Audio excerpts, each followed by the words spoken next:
नमस्कार दोस्तों, स्वागत है आपका आज के मुख्य समाचार में, जिसमें सबसे पहली बड़ी खबर में जिक्र बिहार के विधानसभा चुनाव का, जहां पर लेफ्ट पार्टी ने बिहार में मतगणना के आखिरी चरण में लगाया धांधली का आरोप। इसी के साथ दूसरी बड़ी खबर में जिक्र होगा कि बिहार में जीत पर भाजपा का जश्न, लेकिन नीतीश के घर पसरा सन्नाटा और पीएम मोदी से बात होने के बाद क्या चाहते हैं नीतीश, ये आया सामने। और तीसरी बड़ी खबर में जिक्र होगा कि बूथ को मजबूती देकर करेंगे भाजपा के झूठ, धांधली का मुकाबला, अखिलेश यादव का बड़ा बयान। दोस्तों, हर एक खबर की गहराई में आपको ले जाएंगे, लेकिन उससे पहले अगर आपको भी ऐसा लगता है कि बिहार चुनाव के जो नतीजे थे उस दिन धांधली हुई थी, तो आप अभी इस वीडियो को लाइक कीजिए और इस लाल बटन को दबा के इस चैनल को फ्री में सब्सक्राइब करके घंटी बजाकर कमेंट में लिखिए जय हिंद। दोस्तों, रुक करते तमाम बड़ी खबरों की तरफ। वाम दलों ने बिहार में मतगणना के आखिरी चरणों में अनियमितता का आरोप लगाया। जी हां दोस्तों, वामपंथी दलों ने बुधवार को आरोप लगाया कि बिहार विधानसभा चुनाव की मतगणना के अंतिम दौर में अनियमितताएं की गई। उन्होंने यह भी कहा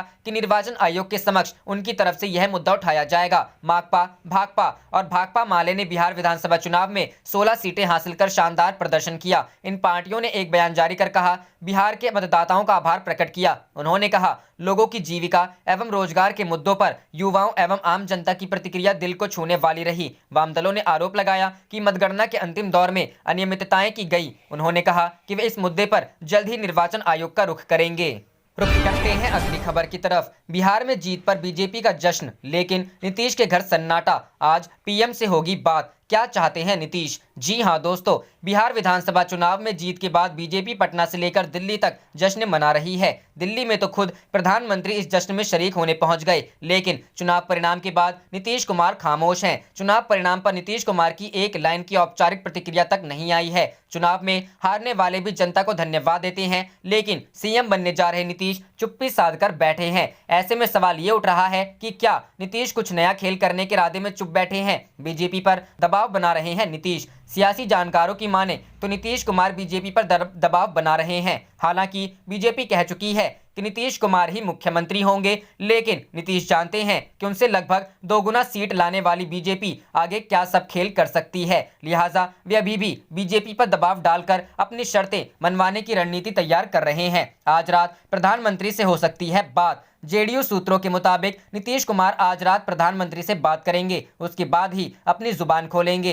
वे प्रधानमंत्री से बात कर अपनी मांगे मनवाना चाह रहे हैं। इसमें नई सरकार में दोनों की हिस्सेदारी के साथ साथ लोजपा को लेकर बीजेपी के स्टैंड पर भी चर्चा होगी। नीतीश अब चिराग पासवान को एनडीए में बनाए रखने की बात बर्दाश्त करने के मूड में नहीं है। क्या मांग रख सकते हैं नीतीश? जेडीयू के जानकारों की माने तो नीतीश की पहली शर्त होगी कि बिहार में अगर सरकार बने तो उन्हें पहले की तरह बेरोक टोक काम करने का मौका दिया जाए। जेडीयू चाह रही है कि बिहार विधानसभा अध्यक्ष का पद उसके जिम्मे ही रहना दिया जाए और विजय चौधरी ही विधानसभा अध्यक्ष बने रहें। बिहार चुनाव परिणाम के बाद बीजेपी के कई नेता नीतीश कुमार पर सवाल उठा रहे हैं। नीतीश की मांग होगी कि वैसे नेताओं को चुप किया जाए।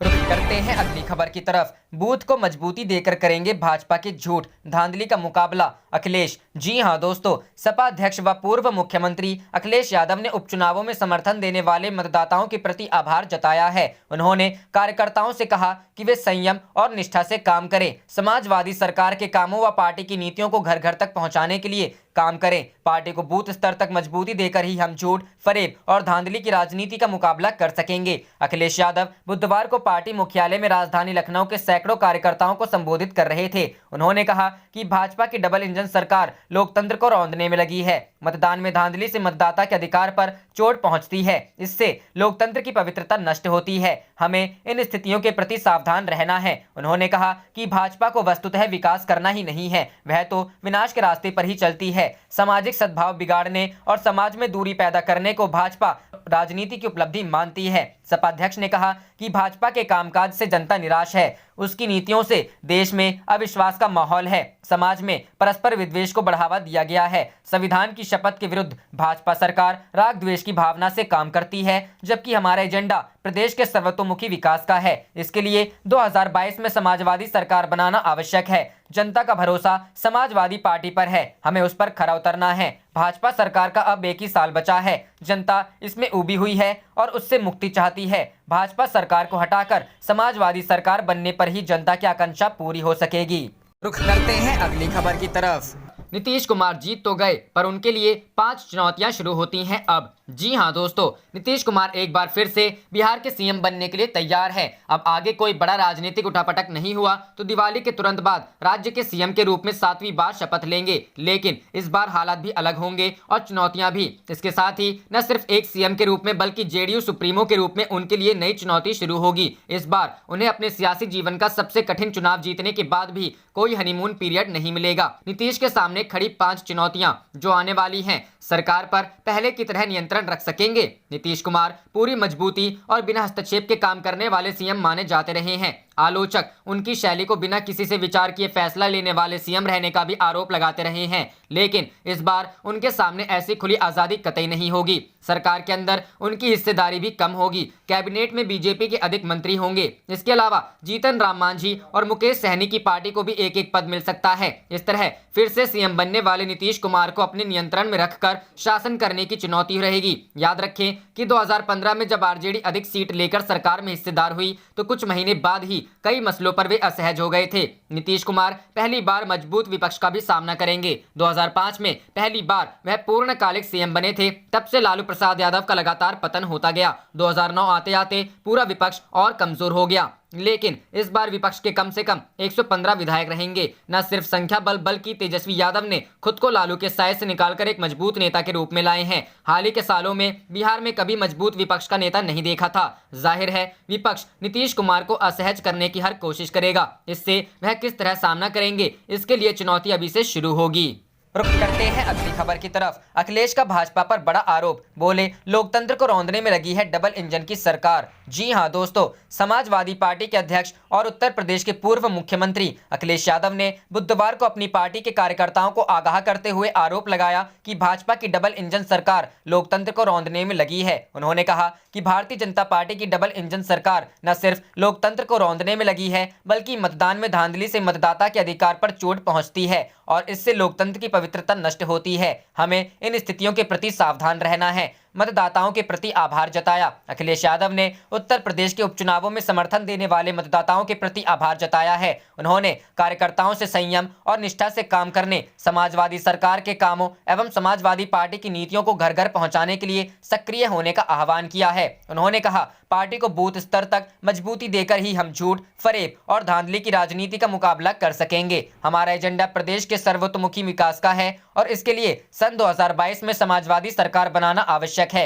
इसके अलावा उन्होंने कहा कि भाजपा के कामकाज से निराशा और उसकी नीतियों से देश में अविश्वास व्याप्त हुआ है। समाज में परस्पर विद्वेष को बढ़ावा दिया गया है। संविधान की शपथ के विरुद्ध भाजपा सरकार राग द्वेष की भावना से काम करती है। इसके विपरीत समाजवादी पार्टी की नीतियां जनहित और सर्वतोमुखी विकास पर बल देती है। बता दें, इससे पहले मंगलवार को उपचुनावों का परिणाम आने के बाद अखिलेश यादव ने कहा था कि उत्तर प्रदेश में सत्तारूढ़ भाजपा सरकार का असली चेहरा अब सामने आ रहा है। भाजपा राज में अपराध और अपराधियों की संख्या बढ़ी है। सत्ता का संरक्षण प्राप्त होने से वे बेखौफ है। निर्दोष लोगों, गरीबों, किसानों, नौजवानों की परेशानियां बढ़ी है। भाजपा अपनी अहंकारी एकाधिकारवादी राजनीति से देश में लोकतंत्र को भी कमजोर करने में लगी है। भाजपा चुनाव जीतने का षड्यंत्र करती रहती है। समाजवादी पार्टी लोकतंत्र को बचाने के लिए समाज के सभी वर्गों को साथ लेकर अभियान छेड़ेगी।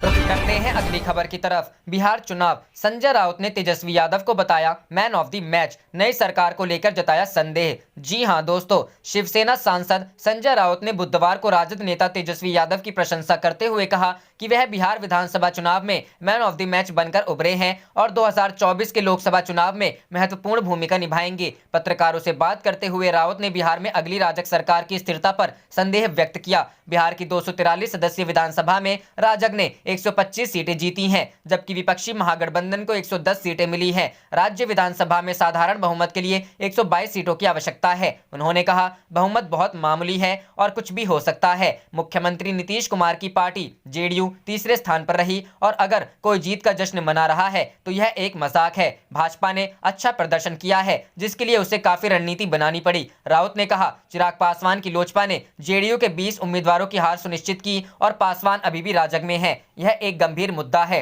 उन्होंने कहा कोई भी नई सरकार की स्थिरता की गारंटी नहीं दे सकता है। मैंने सुना है कि भाजपा नीतीश कुमार के कद को कम करना चाहती थी, इसलिए उसने चिराग पासवान को उनके खिलाफ खड़ा किया। राउत ने कहा कि भले ही तेजस्वी यादव मुख्यमंत्री नहीं बन पाए, लेकिन वह मैन ऑफ द मैच बनकर उभरे हैं। उन्होंने कहा, बिहार विधानसभा चुनाव ने तेजस्वी जैसा एक बड़ा चेहरा दिया है। प्रधानमंत्री नरेंद्र मोदी सहित भाजपा नेताओं को तेजस्वी को मुकाबले को कड़ा बनाने के लिए बधाई देनी चाहिए। अगले लोकसभा चुनाव में तेजस्वी की महत्वपूर्ण भूमिका होगी। राउत ने कहा कि प्रधानमंत्री मोदी के अलावा देवेंद्र फडणवीस को भी बिहार में भाजपा की सफलता का श्रेय दिया जाना चाहिए, क्योंकि वह पार्टी के चुनाव प्रभारी थे। उन्होंने कहा, अगर भाजपा नीतीश को राज्य का मुख्यमंत्री बनाए रखने के वादे को बरकरार रखती है तो उन्हें इसका श्रेय शिवसेना को देना चाहिए। महाराष्ट्र में सभी ने देखा है कि जब वादा खिलाफी की जाती है तो क्या होता है। गौरतलब है कि भाजपा और शिवसेना 2019 का राज्य विधानसभा चुनाव साथ मिलकर लड़ी थी। हालांकि मुख्यमंत्री पद के मुद्दे पर उनका गठबंधन टूट गया। शिवसेना ने तब सरकार बनाने के लिए राकांपा और कांग्रेस से हाथ मिला लिया। जाने से पहले आप इस वीडियो को लाइक कीजिए और इस लाल बटन को दबा के इस चैनल को फ्री में सब्सक्राइब करके घंटी बजा लीजिए। आप देख रहे थे आपका अपना चैनल धड़ाधड़ न्यूज। जय हिंद, जय भारत।